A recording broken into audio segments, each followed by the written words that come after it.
ลูกหน้าพน้องโดนเด็ดมันต้ม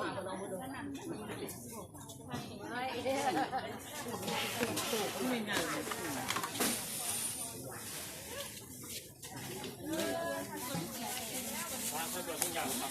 มีลูกกันเบย์เงาเดียวปิ้งหัวหัวบัวจะอุดไปดังเดียวปิ้งเลยแม่แม่เสียบทบริสิทธิ์โมงมาเดี๋ยวเราใหญ่น้อยว่าเดี๋ยวด้วย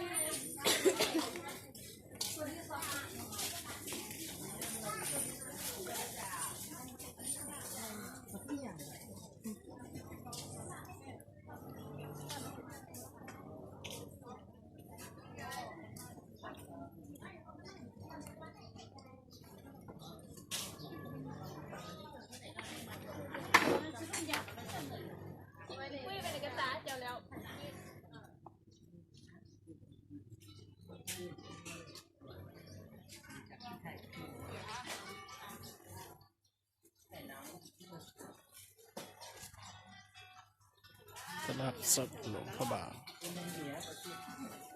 เนี่ยเราโทรกันยังว่าอยู่บ้านที่ไหนที่ไป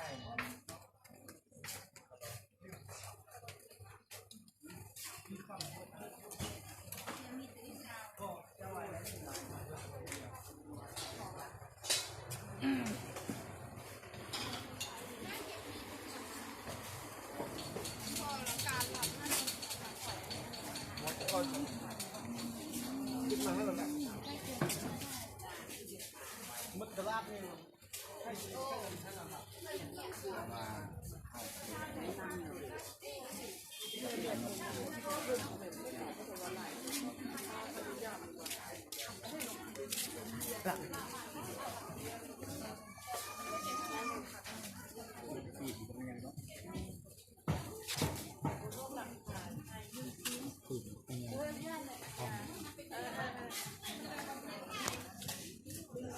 นี่มาคอ